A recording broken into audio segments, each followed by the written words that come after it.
A semana começa com um aviso claro.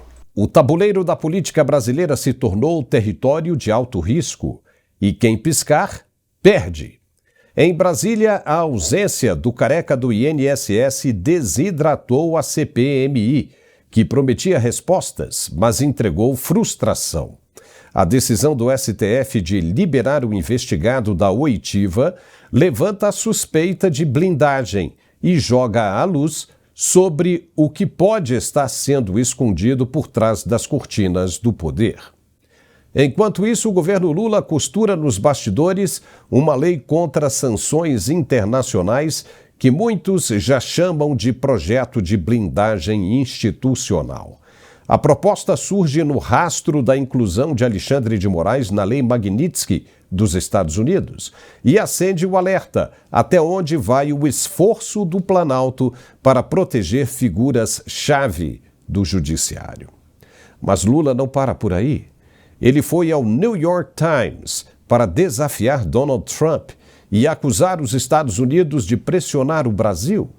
Disse que nossa soberania não está à venda, mas esqueceu de explicar por que seu governo tenta impedir que sanções internacionais sejam aplicadas contra brasileiros acusados de violações graves. E se você acha que a temperatura já está alta demais, segura. A jornalista Elisa Robson, que entrevistou o ex-chefe da inteligência venezuelana, Hugo El Pollo Carvajal, alertou que novas revelações bombásticas estão a caminho, envolvendo autoridades brasileiras e conexões com o narcotráfico venezuelano. Os americanos estão de olho e sabem de tudo. E com tropas posicionadas no Caribe, não seria difícil esticar a missão até as fronteiras do Brasil. Senhoras e senhores, estamos diante de uma encruzilhada histórica. Um governo que grita por democracia enquanto fecha o cerco aos seus opositores. Um STF que escolhe quem pode ou não ser ouvido. E investigações internacionais que podem virar o jogo de forma definitiva. Começa agora o nosso MTN2, o Mundial Telenotícias número 2. E você vai entender por que o Brasil está no centro de um terremoto político, judicial e internacional.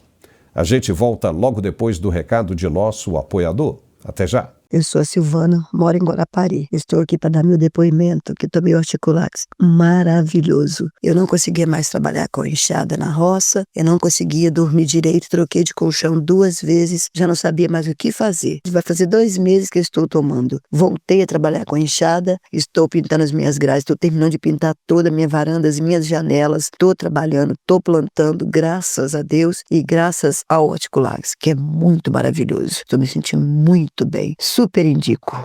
Olá, Paulo, que alegria mais uma vez aqui no seu programa, junto a essa nossa grandíssima audiência, porque aonde tem informação de primeira, tem que ter produto de primeira. E para você que sofre com dor, você acabou de ouvir mais um depoimento, mais um testemunho e mais uma história de uma pessoa que hoje não sofre mais com dor por conta desse produto maravilhoso, gente. O Articulark, ele é eleito o melhor produto ortopédico do Brasil e o único produto que consegue dar resultado já na primeira semana de uso. E isso acontece por conta da fórmula nobre, por conta da fórmula premium que ele tem. O Articulark tem todas as propriedades que um ortopedista recomenda. Ele tem uma alta concentração de condroitina, magnésio, cúrcuma, vitamina D, cartilagem C2 e esse produto ele é um produto riquíssimo em ácido hialurônico ortopédico, que hoje é a melhor substância que existe contra a dor e contra o desgaste.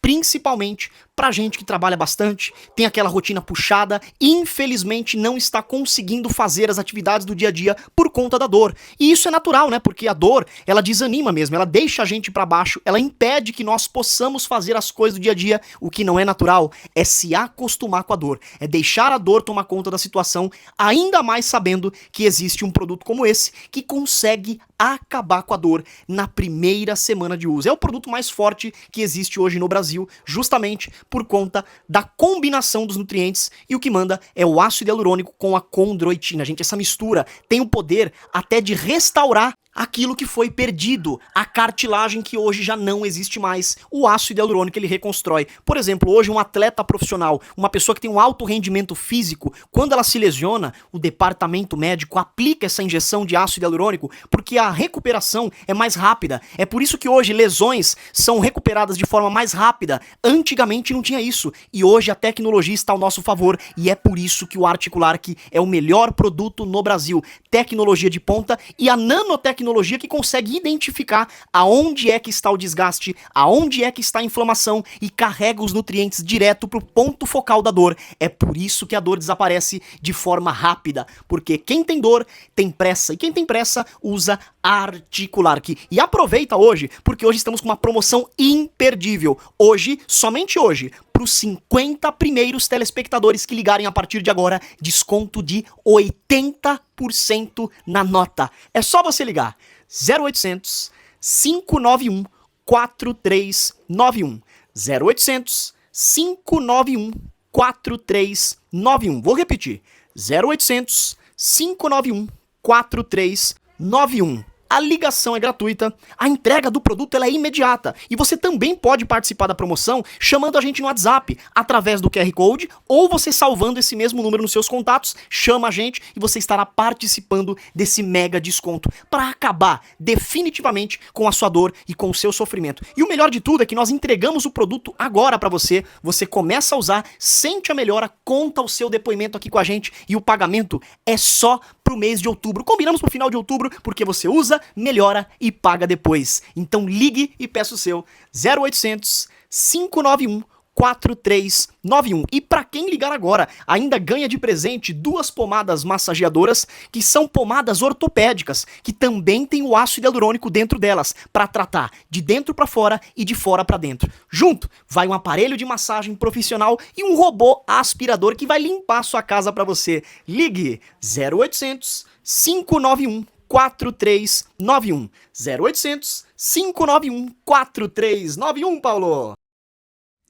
Opa, já estamos de volta e com uma notícia muito boa. Hoje, nesta segunda-feira, nós começamos uma nova edição.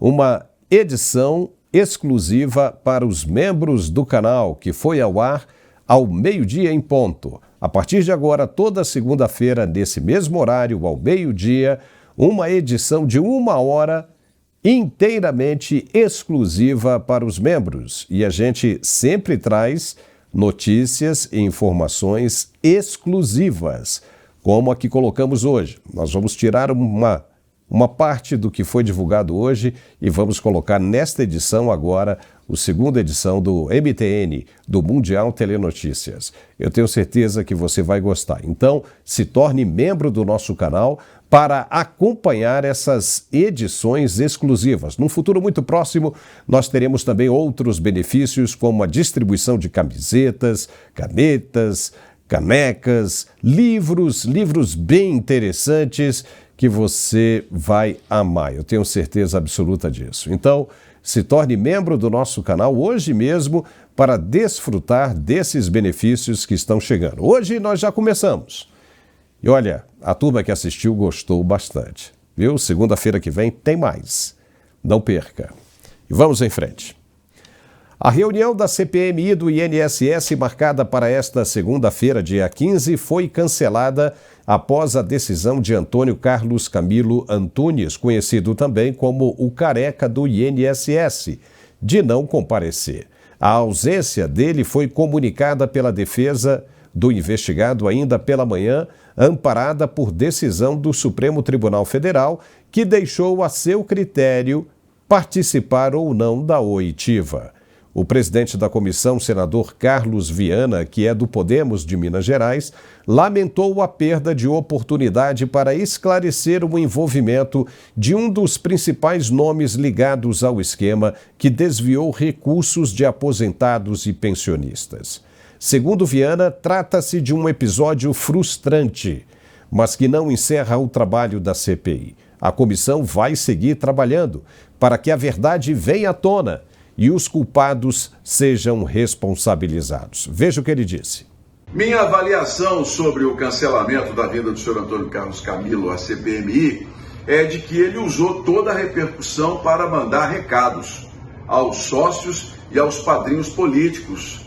Se sentiu abandonado quando foi preso, é a minha visão, e está mandando um aviso de que ele pode falar e entregar todo o esquema se continuar sendo abandonado.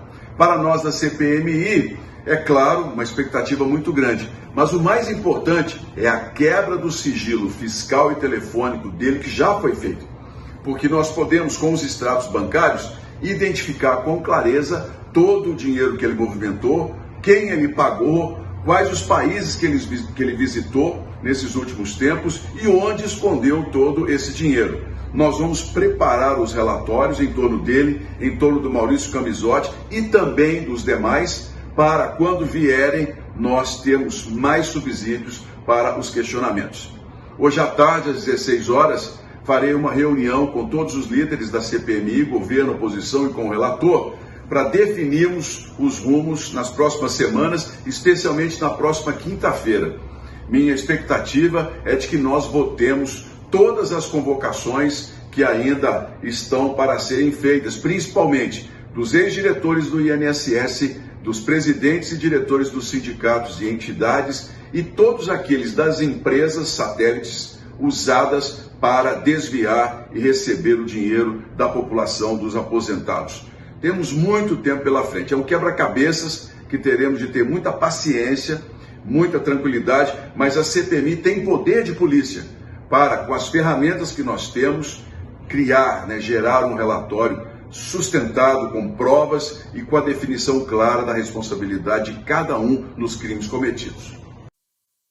Pois é, o recuo de Camilo, o Careca, considerado peça-chave num suposto esquema de corrupção, acende a crítica de que o STF, ao facultar a presença, acabou enfraquecendo o alcance da investigação parlamentar. A ausência não apenas priva os parlamentares de ouvir diretamente o investigado, mas também alimenta a percepção de blindagem em torno de figuras centrais do escândalo, justamente no momento em que a CPMI vinha mostrando resultados com prisões e revelações documentais. Você sabia que o Brasil lidera o número de pessoas com ansiedade? São mais de 18 milhões de pessoas. E que mais de 11 milhões de pessoas sofrem de depressão? Pensando em contribuir para a melhor qualidade de vida dessas pessoas, a Arque Suplementos traz para o Brasil o cogumelo Juba de Leão. Às vezes eu preciso lembrar de uma coisa, então eu tô no quarto, eu preciso descer, quando eu chego embaixo, eu já esqueci o que eu tinha que fazer. Amanhã eu tenho que entregar um trabalho, não durmo. Às vezes eu até sonho. Depois que eu comecei a tomar o Juba de Leão, consigo descansar a minha mente. Claro, eu ainda tenho a ansiedade, mas não tão forte igual se eu não estivesse tomando. Eu comecei a perceber que a fase do esquecimento melhorou bastante, porque agora eu consigo iniciar uma atividade e concluir. O Juba de Leão é um suplemento natural utilizado na Ásia há milhares de anos e traz benefícios comprovados pela ciência. Ele vai te ajudar a diminuir os sintomas da ansiedade, da depressão, TDAH, além de ajudar a aumentar o foco e a concentração no trabalho, ajuda no cansaço físico e mental e pode ser usado até por crianças, auxiliando no aumento do aprendizado. Peça já o seu Juba de Leão da Arque Suplementos e garanta já o seu kit com desconto imperdível. Ligue agora, 0800 591 5520. Juba de Leão da Arque Suplementos. Sua saúde é o nosso foco. Olá, meu querido Paulo, que alegria mais uma vez aqui, e dessa vez para falar desse produto que está sendo um sucesso mundial, gente, o cogumelo Juba de Leão. E quando a gente fala em cogumelo Juba de Leão, eu tô falando de um produto que já é consumido em diversas culturas, principalmente na Ásia, países do continente asiático, eles consomem o próprio cogumelo, para poder ter mais concentração, para poder ter mais foco, para poder ter mais memória, para poder tirar a ansiedade. E quando a gente fala em ansiedade, a gente sabe que o Brasil, ele é líder em pessoas diagnosticadas com ansiedade. São mais de 18 milhões de brasileiros que passam por isso. Então, eu quero a sua atenção, você que trabalha com altos resultados, você que trabalha com metas, com números, você que tem equipe, você que é médico, advogado, você que tem o seu próprio negócio, você que infelizmente não consegue mais se concentrar, chega em casa com aquele cansaço mental que não consegue nem conversar, nem ter um diálogo entre a sua família por conta disso. O cogumelo Juba de Leão é pra você. Esse produto ele é muito consumido também nos Estados Unidos e lá ele é conhecido como Lion's Mane. Então é um produto que é conhecido mundialmente e agora também está fazendo um sucesso absurdo aqui no Brasil. Gente, o melhor de tudo, sabe o que é? É que esse produto ele também pode ser usado por crianças. Então ele melhora o aprendizado escolar, ele melhora a comunicação, ele melhora a parte locomotora, então para quem tem aquele filho que não se desenvolve, é maravilhoso. E o cogumelo juba de leão, ele também trabalha diretamente na parte intestinal, que é a extensão do nosso cérebro, né? Para quem tem gastrite nervosa, a bactéria H. pylori, para quem tem úlcera e gastrite, ele é maravilhoso porque tem uma ação anti-inflamatória e uma ação cauterizadora. É maravilhoso para quem tem problemas intestinais, gastrointestinais. Então para você que sofre com esse tipo de problema, cogumelo juba de leão. Então hoje, eu vou fazer algo incrível aqui hoje. Hoje eu tenho uma promoção onde os 100 primeiros telespectadores que ligarem a partir de agora, eu vou dar um desconto de 80%. 80% para os 100 primeiros. É só você ligar 0800 591 5520. 0800 591 5520. Vou repetir. 0800 591 5520. A ligação é gratuita, a entrega do produto é imediata e o melhor, o resultado ele é muito rápido. Por quê? Esse produto ele é em pó, ele é diluído na água, então a absorção é imediata. E para a criançada tomar também é muito bom, porque ele tem um sabor de limão siciliano e vou falar para você, é uma delícia. Você que tem ansiedade, você que tem depressão, você que tem problema com memória, você que trabalha muito e precisa de saúde mental, cogumelo juba de leão. Telefone 0800 591 5520. 0800 591 5520, Paulo. O governo Lula avalia criar uma legislação específica para impedir que sanções internacionais atinjam brasileiros dentro do território nacional. A movimentação ganhou força depois que o ministro do Supremo Tribunal Federal, Alexandre de Moraes, foi incluído pelos Estados Unidos na lista de punições da Lei Magnitsky. A proposta em análise no Planalto é inspirada no chamado Estatuto de Bloqueio da União Europeia, que torna sem efeito, dentro do bloco, decisões de países estrangeiros contra seus cidadãos ou empresas. A ideia é estabelecer que bancos, companhias e instituições brasileiras só possam cumprir determinações externas se houver autorização expressa da Justiça, evitando que bloqueios de ativos, cancelamentos de contratos ou restrições comerciais aconteçam automaticamente por pressão de sanções externas. O tema, no entanto, gera forte controvérsia.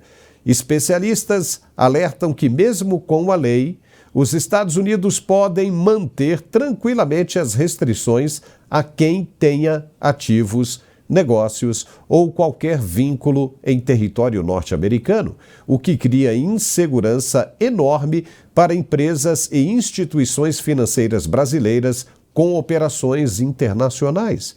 Além disso, a medida pode provocar atritos diplomáticos e ampliar ainda mais o desgaste nas relações bilaterais. O Palácio do Planalto, por sua vez, defende a iniciativa como um instrumento de soberania jurídica capaz de blindar cidadãos de decisões consideradas unilaterais e sem respaldo de tratados internacionais. Isso na cabeça do Planalto. O desafio agora é encontrar uma fórmula que preserve a autonomia nacional sem colocar em risco a estabilidade econômica e as relações comerciais do país.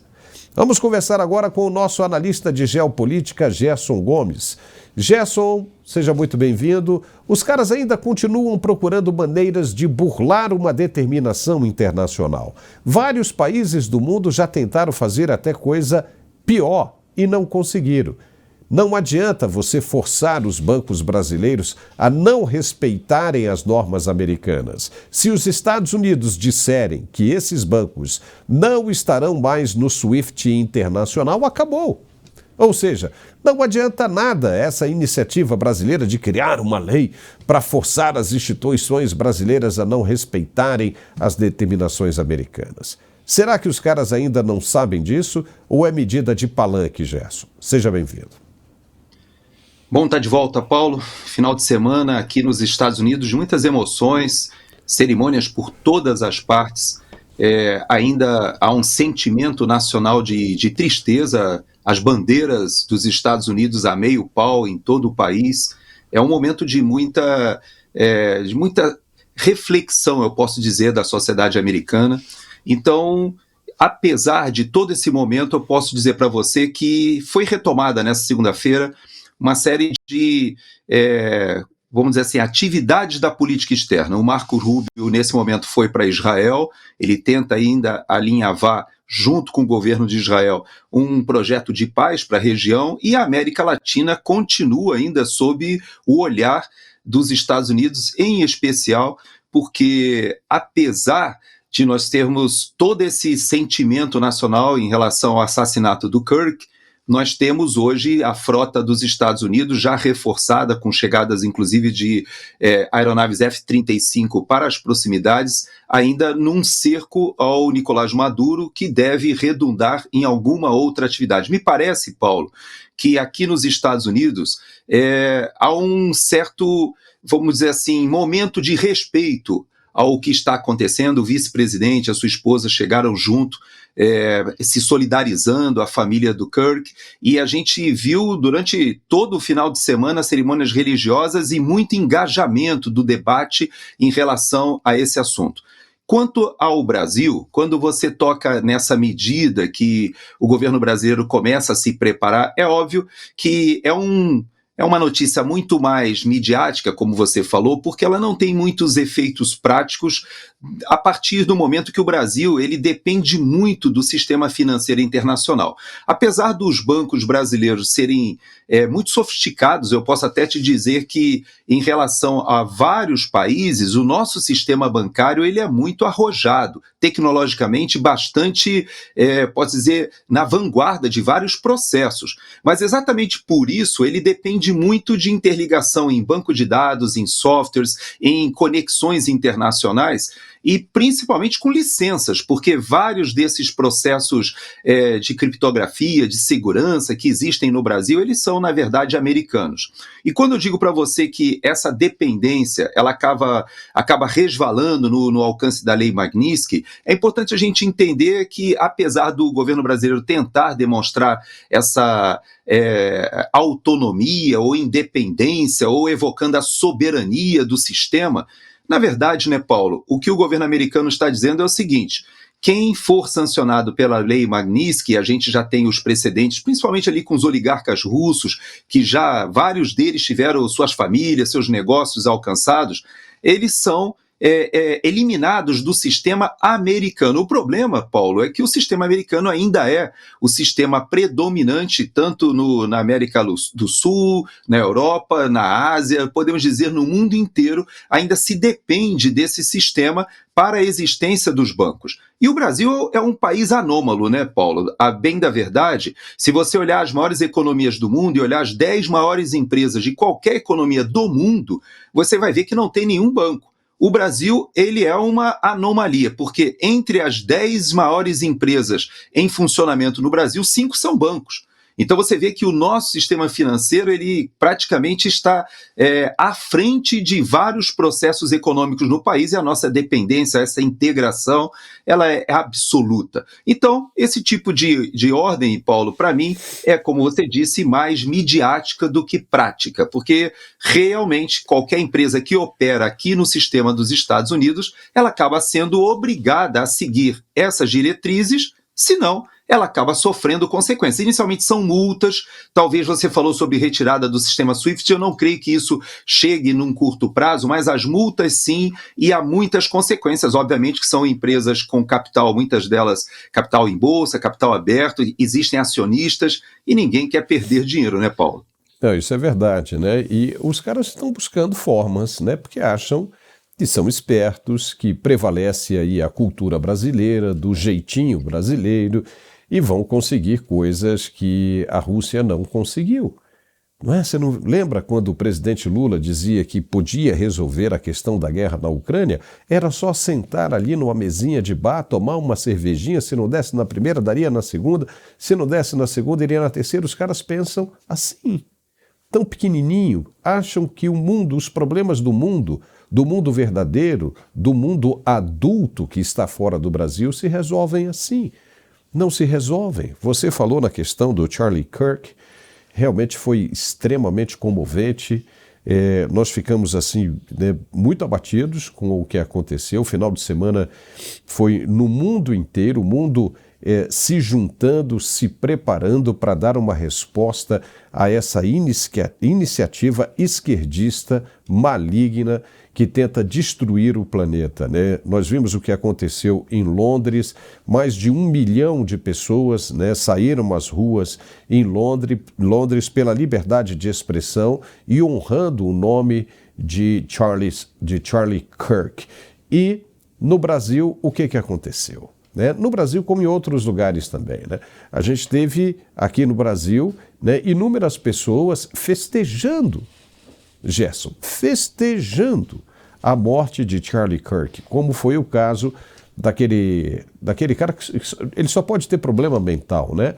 O Eduardo Bueno, também conhecido como Peninha, né? Ele teve, com base nisso, contratos cancelados, palestras canceladas, o dinheiro, foi diminuindo. Aí ele veio pedir desculpa, mas assim, aquela desculpa forçada, dizendo que apesar disso continua ainda ali com os mesmos pensamentos que ele festejou quando a Margaret Thatcher morreu, quando o Reagan morreu, com o tiro que o Kirk tomou, o cara sai festejando tudo. Aí agora, já tem informação de que a polícia do Texas já foi bater na porta da casa da filha dele. Aí, para apreensão e deportação, porque o jogo vai ser bruto. O jogo de agora em diante vai ser bruto. O presidente Donald Trump disse que essa gente só entende a linguagem que ela prega. Essa gente, a linguagem da violência. E aí, quando você começa a fazer esse tipo de coisa, como também o médico neurocirurgião, lá do Ceará, não sei de Ceará ou Pernambuco, que festejou, vai ter o registro dele de medicina cassado pelo Conselho Regional de Medicina e pelo Conselho Federal de Medicina, com toda a razão.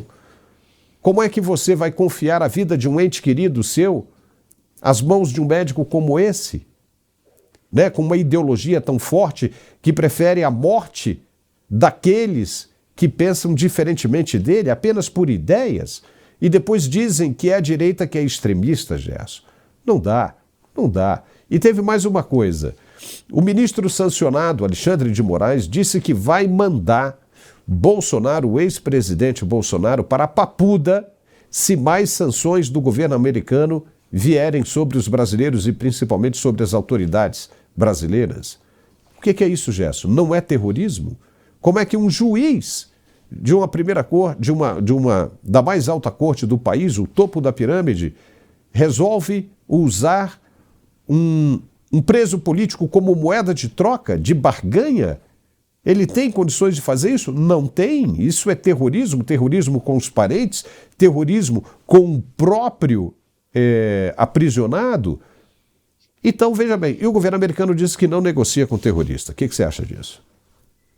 Pois é, essa declaração do ministro Alexandre de Moraes, ela é muito infeliz, principalmente no contexto, né, no momento em que a gente está vivendo.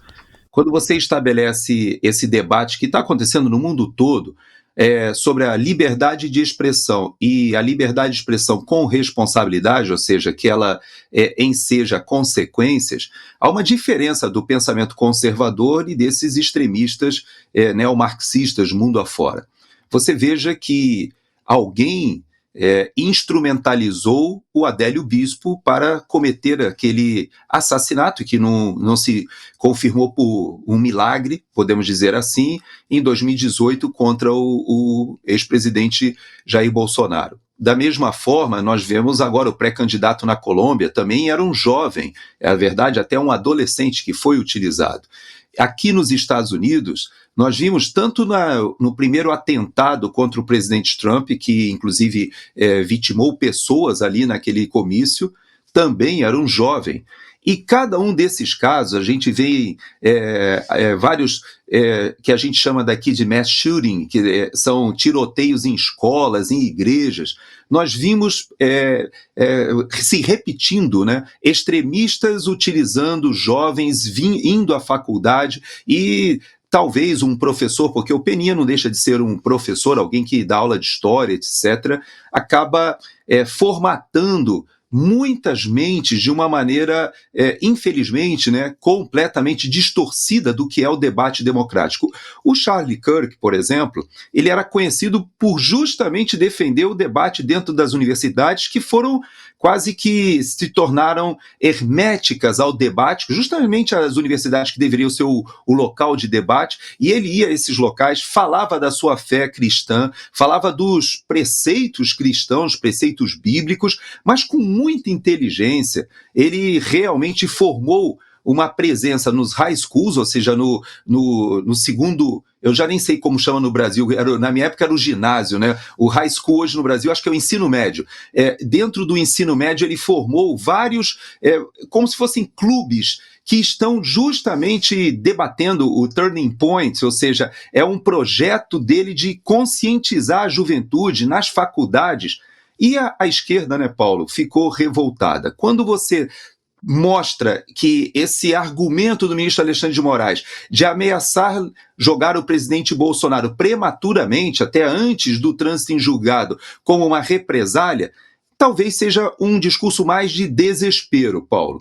Da mesma forma como vários desses discursos extremistas são discursos de desespero em relação a alguém que, como a própria esposa fez uma declaração essa semana, talvez tenha cumprido muito mais dos seus objetivos agora, ou serão cumpridos agora, do que até conseguiu em vida, porque esse assassinato, na verdade, ele potencializou esse movimento, e há um debate muito grande, viu, Paulo, aqui nos Estados Unidos, sobre as pessoas que têm sido, inclusive, demitidas, assim como no Brasil está acontecendo o mesmo debate, por terem a ousadia de externar uma celebração numa situação como essa.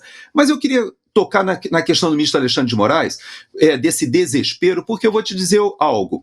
Cada vez que ele faz um ato desse que ostensivamente mostra que é alguém que age com uma certa psicopatia, uma obsessão, obsessão persecutória, inclusive, a gente vê que esse inquérito do fim do mundo, já de 7 anos, foi utilizado para perseguição política a muitas pessoas. E isso já deixaram a sua imagem no mundo todo como uma certa...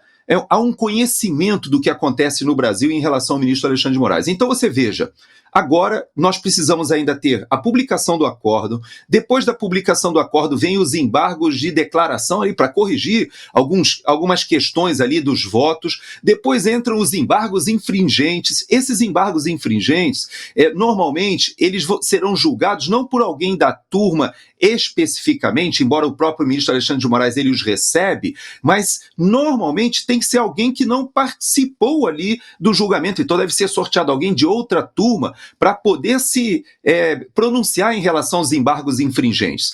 E existem muita coisa que pode acontecer, nós não sabemos nem o timing de quando será realmente transitado em julgado e colocado em execução. Existe o julgamento dos outros núcleos todos. Então isso, Paulo, esse terrorismo judicial que ele faz, dizendo que se os Estados Unidos continuarem insistindo, ele pode contra-atacar, justamente jogando o presidente Bolsonaro no regime fechado prematuramente, eu não acredito, Paulo. Eu acho que muito mais é uma atitude de desespero, da mesma forma como o presidente Lula tenta dizer que o Brasil protegerá o seu sistema judiciário. Quando todos viram aquele julgamento, eu acho impossível qualquer pessoa razoável não entender que o Flávio Dino, o Zanin e o próprio Alexandre de Moraes eram suspeitos na causa, não poderiam ter condenado o presidente Bolsonaro, e mais ainda, o único juiz de carreira, né, Paulo, o Fux, as pessoas às vezes falam assim, mas o Flávio Dino também foi juiz, etc. Não.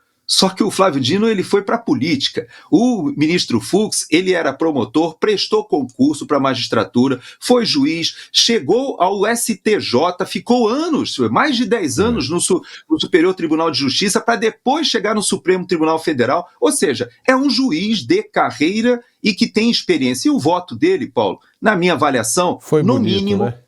coloca cada um desses outros ministros numa situação muito delicada diante da comunidade internacional. Eu vou dizer algo para você. Eu acredito que haverá agora várias iniciativas de levar esse resultado do julgamento, inclusive para tribunais internacionais. Ou seja, o que os ministros celebraram ali, rindo, etc., de uma maneira muito desrespeitosa, inclusive com a população brasileira, isso será ainda... Não, eu não acredito isso como um ponto final. Inclusive, eu acredito que esse julgamento será anulado. Mas nós teremos que conviver ainda durante um tempo aí com esses desdobramentos, né, Paulo? Não, e muito mais, né? Porque, veja bem, nós temos uma denúncia séria de um ex-assessor, um braço direito, o cara que trabalhava ali muito próximo, né, do ministro, que é o Eduardo Talhaferro, que apresentou provas contundentes e essas provas sequer não foram analisadas por quem deveria, ou seja, pela Justiça e pela Polícia. O Ministério Público Federal tem a obrigação de investigar quando uma denúncia surge, quando uma denúncia aparece. E diante dessas provas, que são evidências, né, de irregularidades, obviamente que o julgamento inteiro será anulado. Ele não tem condições de prevalecer diante dessas provas. Então, por que o Ministério Público ainda não tomou as providências cabíveis? Por que a OAB ainda não se manifestou com relação a isso? Não, se é para fazer justiça, vamos fazer justiça. Tem que ser feita justiça mesmo, cada um com seu peso e com sua medida. Não tem que ter, né, pesos diferentes, medidas diferentes, porque querem atuar politicamente. Não. Se é justiça, se leva o nome de justiça, a justiça tem que ser feita. Se há uma denúncia, tem que ser investigada. E aí estão fazendo o quê? Estão fingindo que nada aconteceu? Tipo, não, ninguém toca nesse assunto e vamos em frente aqui, que aí a turma esquece. Se a imprensa não fala nada, se a gente não dá respaldo a isso aí, isso vai perder força, vai cair. Não pode. Por que não pode? Porque são provas contundentes. A coisa é muito grave, é muito séria e merece, sim, o mínimo de atenção dispensada pelo Ministério Público Federal. Agora, a gente não combinou, mas eu vou te falar, o Ministério Público Federal, justamente esse, agora pediu a cassação, voltou de novo a pedir a cassação da concessão, cancelamento da concessão da Jovem Pan por, vejam vocês, conteúdo antidemocrático durante a eleição de 2022. Ou seja, Gerson, justamente naquele período em que você estava lá, que você estava trabalhando. E qual era o objetivo de vocês naquela época? Apenas trazer a verdade. Naquela época ali, nós sabíamos, porque o ministro Luiz Roberto Barroso acabou confessando isso, e vieram as informações da USAID, havia injeção de recursos por parte do governo americano. O presidente atual do STF foi aos Estados Unidos e pediu apoio ao Departamento de Estado americano e recebeu, dizendo ele que queria até esse apoio por escrito, esse compromisso. Então era uma época em que se investia no cancelamento das pessoas que se apresentavam como opositores ao regime. Aí agora você pede o cancelamento por atos antidemocráticos? Aí eu te pergunto, o governo atual não tomou posse? Não subiu a rampa, não foi lá e abriu a porta do Palácio do Planalto, não entrou, não está no seu terceiro ano de um mandato de 4, está indo tudo bem? Não, não está indo tudo bem, está destruindo o Brasil. Né? A dívida pública brasileira hoje já é mais de 9 trilhões de reais. No ano que vem, segundo o próprio governo mencionou, no finalzinho de 2026, não haverá dinheiro para pagamento do piso salarial da saúde e educação, porque o governo não vai ter de onde tirar, porque começou a gastar e não tem por onde repor, não tem de onde tirar para cobrir esse rombo. Aí veja bem, isso não foi democrático? Não foi eleito, segundo disseram? Né, as autoridades eleitorais, não assumiu. Então, o que tem de antidemocrático? Os caras ficam falando isso, achando que o povo é bobo, que o povo é imbecil, dizendo que são atos antidemocráticos. Não. Quando falam isso, na verdade, estão tentando castrar, impedir que alguém fale e mostre as irregularidades deste governo, do rombo no INSS, dos acordos feitos com organizações criminosas, com combustível, com bancos, Faria Lima e os cambal. É isso que eles querem. Aí vem com esse papo de democracia, atos democráticos, e agora falam na cassação de uma concessão justa, legítima, dada à Jovem Pan. Gerson, isso é demais. O que você acha? Na verdade, Paulo, são atos de intimidação. Eu tive acesso à época, né, à denúncia que foi feita pelo Ministério Público de São Paulo, né, promotores de São Paulo. Inclusive, era um homem e uma mulher, eu já não me lembro deles, eu tenho esses documentos porque eu fui mencionado, né, fui citado algumas vezes.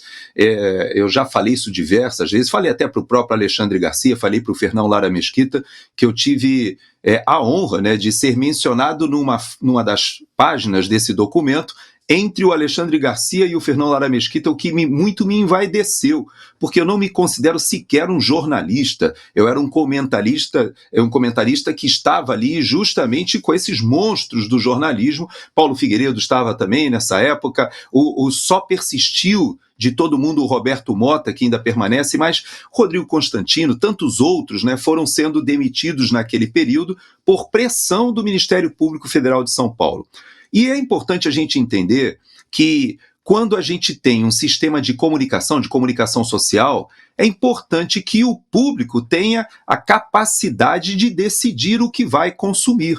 O que muitas e muitas vezes a gente não percebe é que aqui nos Estados Unidos nós temos uma pleiade de emissoras de televisão, de canais a cabo, e que tem o seu viés político. Umas apoiam ostensivamente o Partido Democrata, outros apoiam ostensivamente o Partido Republicano, uns são mais conservadores, outros são mais progressistas, outros são até mais radicais.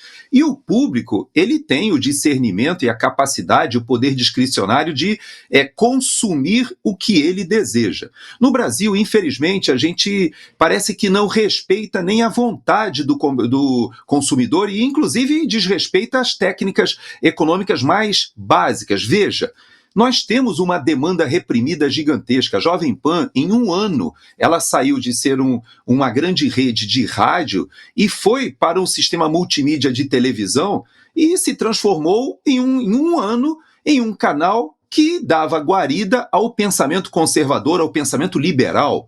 E você viu que em um ano eles se transformaram e inclusive conquistaram a audiência. Quando eu estava lá no Pingo nos Is, a nossa audiência no programa era maior do que todas as outras naquele horário juntas. Passava tanto a Globo News, CNN, etc. e todos. Hoje em dia, Paulo, se não fosse os canais como o Mundial Telenotícias, como o Oeste Sem Filtro, como o próprio Pitoli com a Auro e Verde, todos esses canais que usam várias técnicas de stream, seja no YouTube, seja utilizando o X, seja utilizando também a internet, porque nós não temos mais nenhum canal hoje que a gente possa dizer esse é um canal que espelha a minha vontade ou espelha os meus desejos para o país, ou eu estou convergindo com aquela pauta, com aquela ideia jornalística que é passada. Hoje a gente já não tem. A própria Jovem Pan, Paulo, ela foi descaracterizada por pressão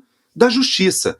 Isso a gente só vê em ditaduras, Paulo, isso a gente só vê em países. Eu vi esse processo na Nicarágua, a Nicarágua conseguiu acabar com todos os canais, inclusive a CNN, que era um canal de esquerda, vamos dizer assim, ali na Nicarágua foi expulsa, e chegaram ao ponto de os veículos de comunicação têm que passar por um órgão que inclusive é uma nora do Daniel Ortega que controla ali, e que você tem que submeter toda e qualquer programação audiovisual no país a esse grupo controlado pelo governo.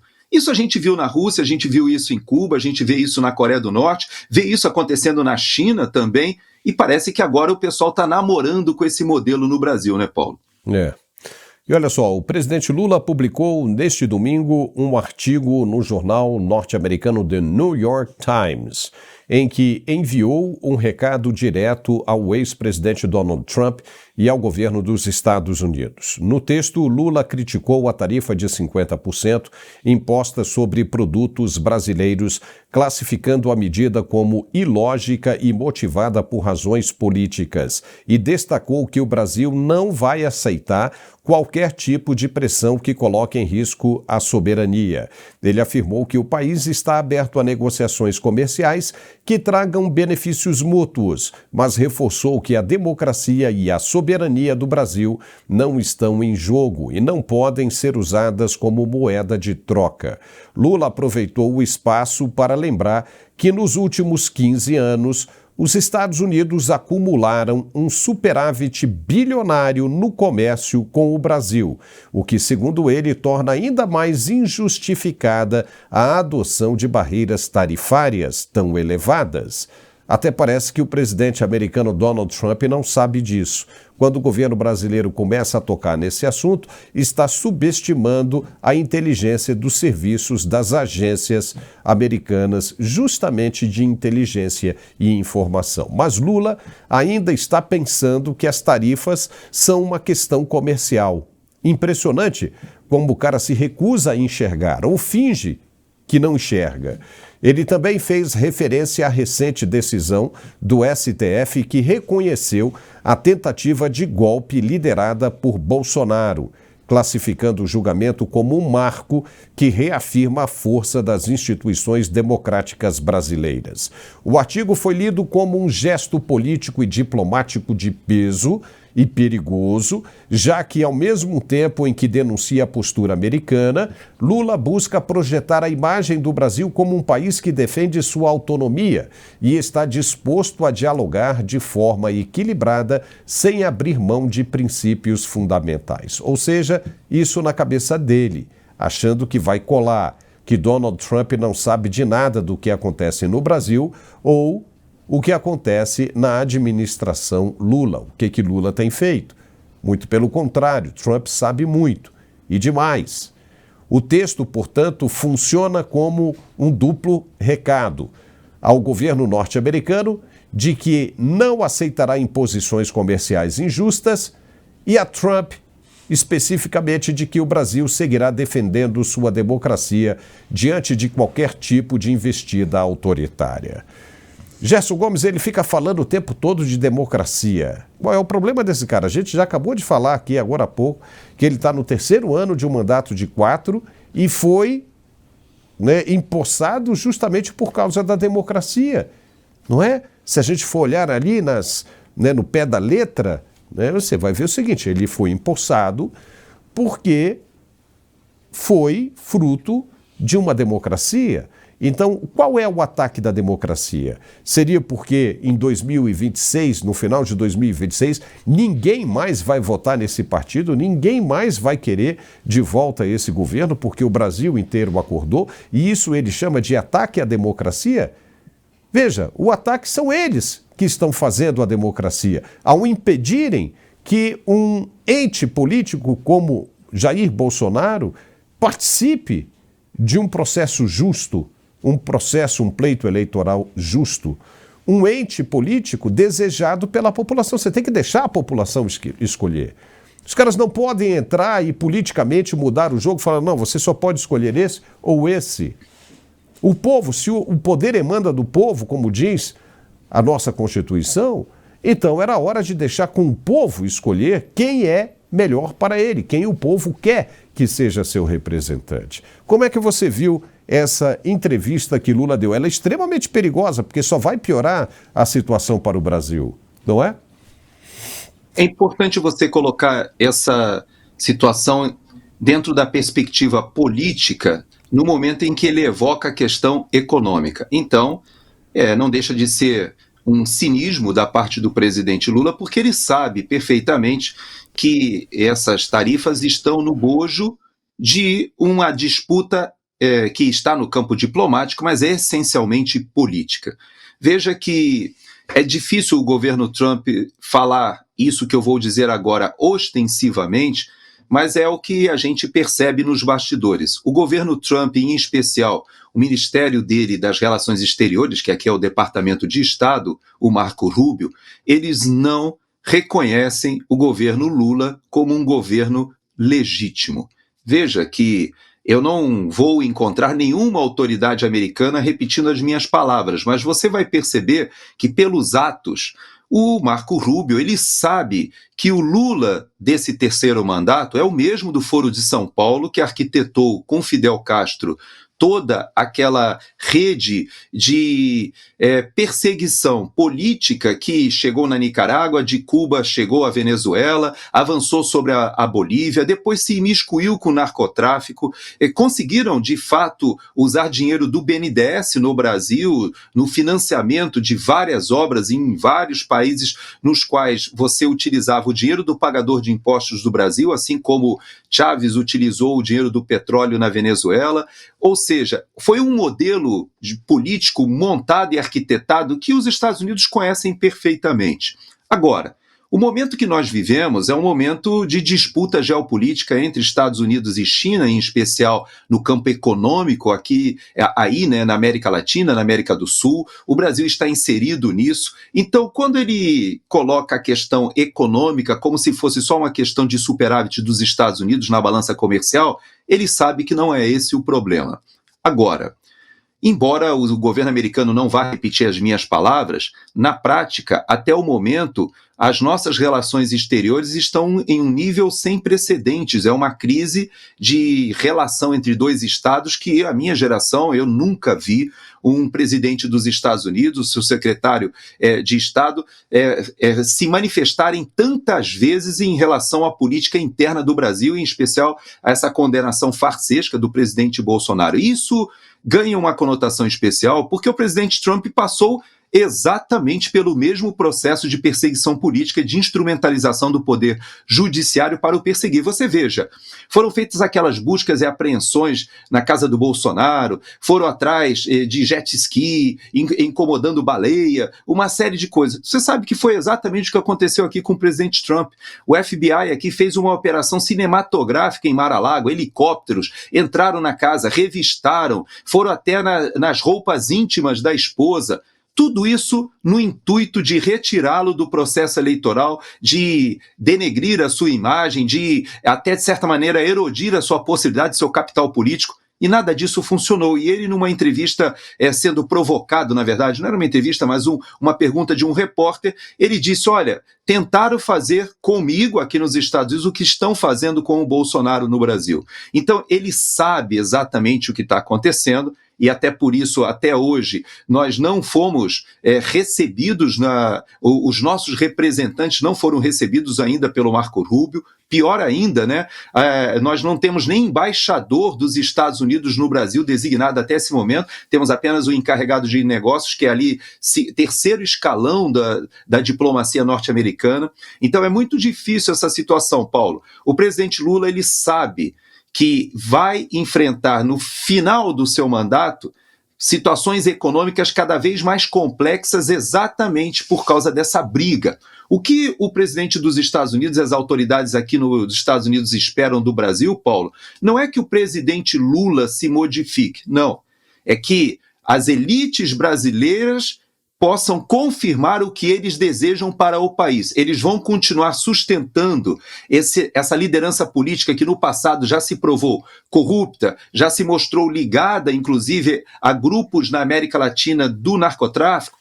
Eu acho que não, né, Paulo? O que a gente precisa é, como sociedade, vencer esse imbróglio, e você falou sobre a eleição de 2026, existe uma renovação do Senado, existe a possibilidade do impeachment do ministro Alexandre de Moraes, que é um violador, é um grave violador de direitos humanos, segundo o governo americano, mas e nós, como sociedade, que vimos todas essas violações e inconstitucionalidades, inclusive que você evoca a questão do Tagliaferro?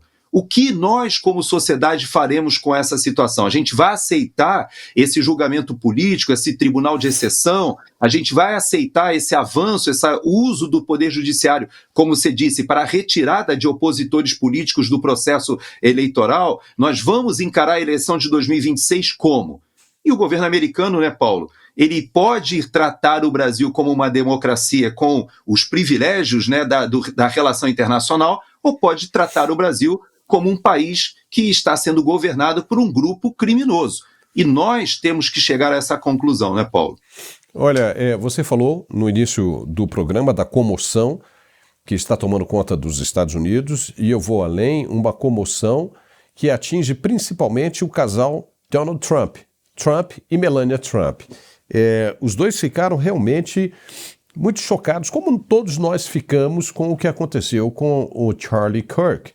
Então, tão logo passe essa comoção, né, do casal americano, do presidente americano, também do vice, o J.D. Vance, né, e de toda a turma que compõe hoje essa área militar, né, e decisória do governo americano, aí sim as coisas vão voltar a andar de acordo com os Estados Unidos queriam, principalmente para a América Latina. E vou lhe dizer mais, viu, Gerson? E vou tocar num assunto agora que você conhece bem, né? E vou fazer a pergunta para o nosso espectador. Você lembra da jornalista Elisa Robson? Pois é, ela hoje mora nos Estados Unidos, porque foi perseguida no Brasil por causa de investigações sobre temas sensíveis, que ela chegou muito perto de elucidações. Elisa construiu uma trajetória profissional marcada por investigações de grande repercussão e por uma atuação voltada a temas de relevância internacional. Com uma carreira iniciada em 1997, ela se destacou por pautar o trabalho dela em questões de segurança política e ameaças globais, sempre com o objetivo declarado de defender a liberdade e a verdade. Hoje ela mora em Tallahassee, capital da Flórida, vizinha, bem vizinha, do governador do estado, Ron DeSantis, cerca de 10 a 15 minutos da casa do governador.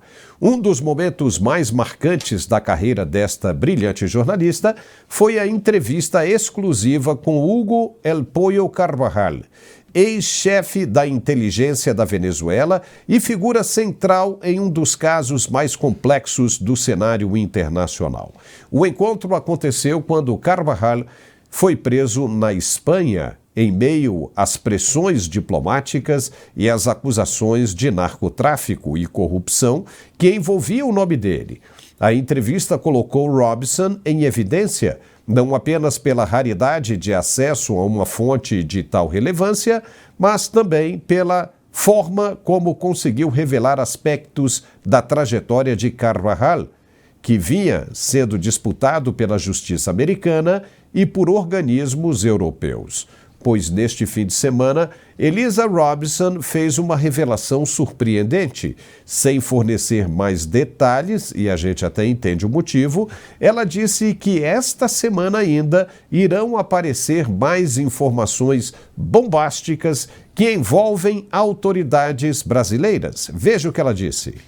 Nós temos aqui, agora nas próximas semanas, eu vou ter uma oportunidade muito especial de trazer informações exclusivas a respeito do trabalho que eu já fiz, que está relacionado com o Carvajal, e outros movimentos importantes do governo americano que vão impactar o Brasil. Então, estamos trabalhando com bastante afinco, Rafael, para que nas próximas semanas nós tenhamos aí novos movimentos decisivos para o nosso país, que vão ajudar o Brasil a ir para frente. O Brasil não pode ficar estagnado. Nós estamos numa caminhada difícil, eu diria assim, numa escalada de uma montanha. É muito difícil, com muitos obstáculos, mas nós vamos conseguir mais reforço ainda vindo aqui dos Estados Unidos para o Brasil.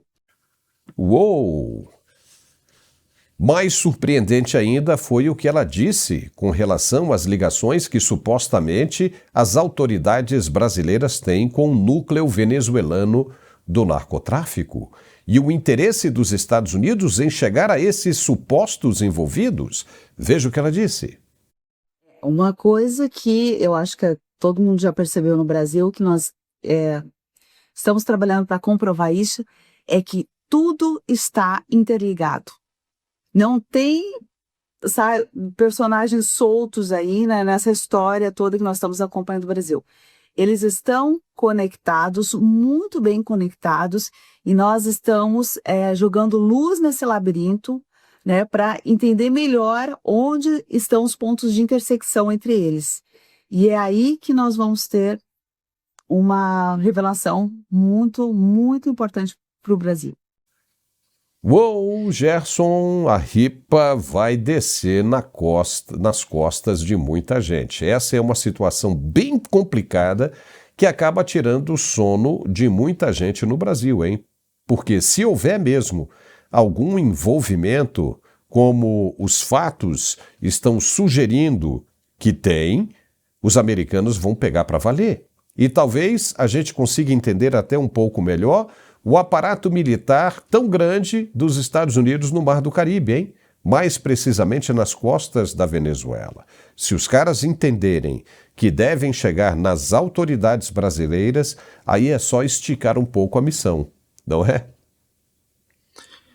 Pois é, Paulo. Na verdade, a Elisa é uma grande amiga, uma jornalista que eu tive a alegria de conhecer aqui, já estive com ela lá em Tallahassee também, e essa visita do Rafael Fontana, que pretende, inclusive, fazer algumas reportagens, ele chama atenção para a nossa audiência. É importante a gente lembrar que a Elisa Robson, ela foi obrigada a pedir o asilo político aqui nos Estados Unidos exatamente por essas conexões políticas que existem em grupos que agora retornam, ou como o nosso vice-presidente fala, ou falava à época, é o grupo que retorna ao local do crime, com muito poder.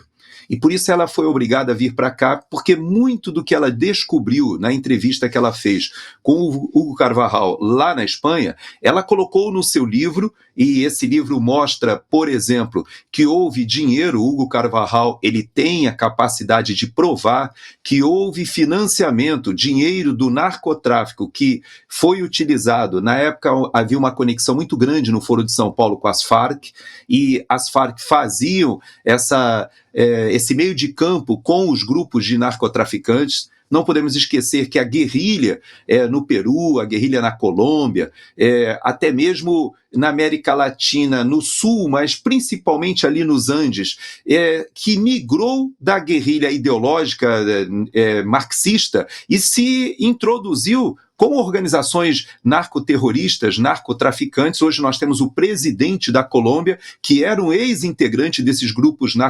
narcoterroristas. Então você veja que na semana passada, só lembrando, semana retrasada, o presidente Lula, ele se encontrou exatamente com o Gustavo Petro, se eu não me engano, em Manaus, para tratar ali dos assuntos da Amazônia, e mais uma vez o Gustavo Petro fez a defesa da comercialização da cocaína como algo que poderia preservar a ecologia da Amazônia, tamanha o cinismo, a insensatez dele, diante de um país que hoje já é o segundo maior consumidor de cocaína, já é considerado hoje uma rota do narcotráfico importantíssima para a Europa, para os Estados Unidos. O Brasil sofre com essa questão e, apesar disso, como a Elisa diz, há muitas conexões com esse grupo do Foro de São Paulo. Aquilo que a Lava Jato já demonstrou também, havia conexões do BNDES com vários desses países em financiamentos em que a Odebrecht participou. Nós tivemos agora, essa semana, no final de semana, um discurso feito na Espanha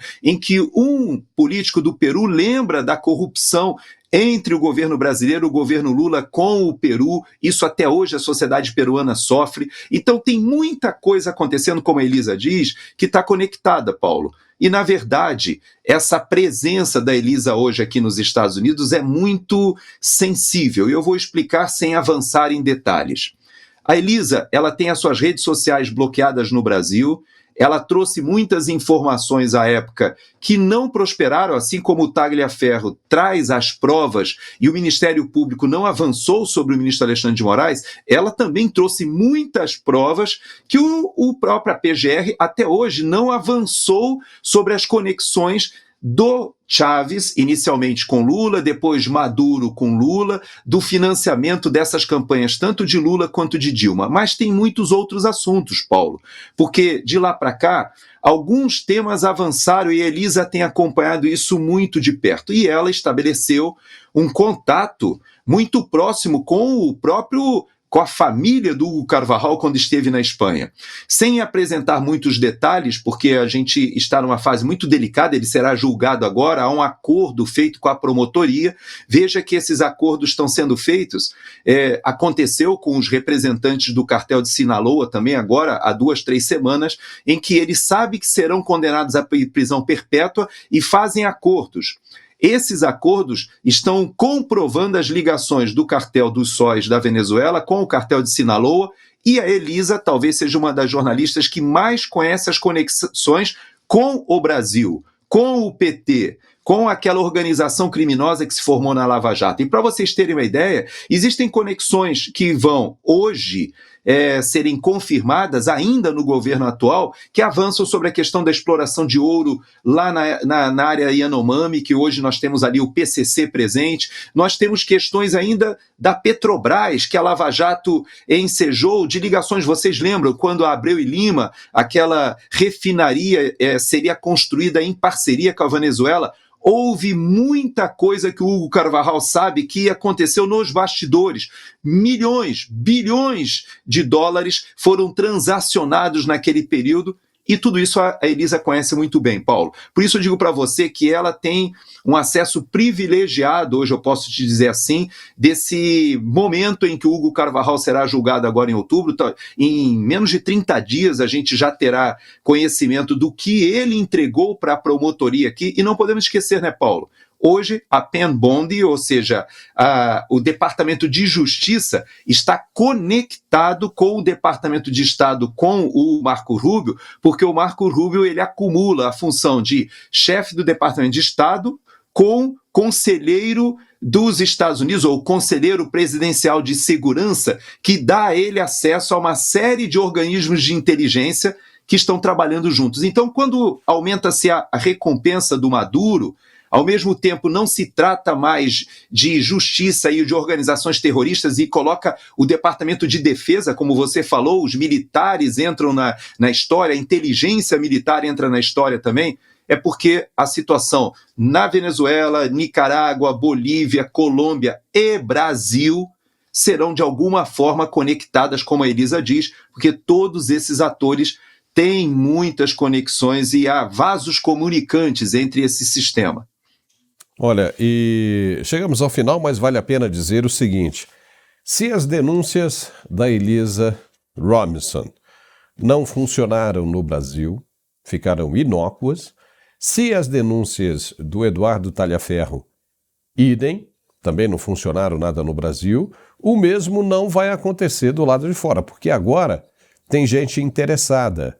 Agora tem os Estados Unidos interessados. Eles estão interessados em acabar com toda essa sujeira que tomou conta da América Latina e principalmente da América do Sul. Diante disso, diante do que ela está revelando, diante do que o Carvajal já disse e diante do que ele ainda tem a dizer, fica muito difícil você imaginar que o Brasil não é parte disso, mesmo porque quando você vê o crescimento do crime organizado no país, que sai daqui para outros universos, né, para outras fronteiras, tanto que o governo americano decidiu, né, classificar essas duas maiores facções brasileiras como narcoterroristas. Então fica muito difícil de você imaginar que o Brasil não esteja envolvido, né, ou que pelo menos que não faça parte dos interesses americanos. Então vamos esperar. Parece que as coisas não vão terminar bem, e as autoridades brasileiras já estão se debatendo que nem a pesca do marlin azul. Já viu como é que é feita a pesca do marlin azul, Gerson? O cara, você prende ele lá em cima, lá à distância, e ele se debate, até não aguentar mais. Quando ele cansa, você vai puxando, bate na cabeça dele e bota no barco. Acabou? Levou? Então, isso é o que parece que vai acontecer com muita gente do Brasil. Gerson Gomes, olha, muitíssimo obrigado pela sua participação, espero vê-lo novamente aqui durante essa semana, né, na sexta-feira, ou se surgir alguma coisa bombástica, a gente te aciona aí também. Eu sempre falo isso porque uma vez surgiu e eu te chamei, né? Então, né, esperamos que as coisas aconteçam, né, para a gente ver de perto. Obrigado, viu, Gerson? Uma satisfação estar de volta com você, e eu só faço o meu comentário final quando você diz o seguinte: é muito difícil que o governo atual não esteja envolvido com tudo isso. Só que a gente não pode esquecer, Paulo, que esse envolvimento foi sobejamente comprovado na Lava Jato, e essa relação, essa promiscuidade, essa, podemos dizer, organização criminosa de toda a região da América do Sul que estava ali no Foro de São Paulo, ela já é conhecida, inclusive, no Brasil. E como você bem disse, se nós não temos um nível de indignação da sociedade, de não querermos que o nosso país caminhe para ser uma narcoditadura, um narcoestado, como você disse, este governo dos Estados Unidos não passará pano, ou seja, não passará a mão na cabeça de todo esse sistema que está sendo desfeito, até porque existem muitos interesses geopolíticos na disputa. Então você tem toda a razão. Vamos ver o que vai acontecer essa semana. Tá certo. Obrigado, Gerson. Até a próxima. E a gente fica por aqui, mas não antes de dar esse recado aqui. Você tem perfume? Você gosta de sair cheiroso, de chamar a atenção? Eu gosto. Mas não é nem para chamar a atenção, é porque eu me sinto bem com um cheiro agradável. Então, se você não está precisando hoje, amanhã ou depois você vai precisar. Quando você precisar, o nome que tem que vir à sua cabeça é o Etché. Uma noite em Sevilha. Você fala, estou precisando de uma noite em Sevilha. Então você acessa o site que está aparecendo agora na sua tela, etchelojavirtual.com, e faça o seu pedido hoje mesmo. De novo, a fragrância é sensacional e a oportunidade está maravilhosa. Muito obrigado e amanhã ao meio-dia estamos de volta ao vivo e a cores com Carlos Dias e Alfredo Bessoff. Até lá!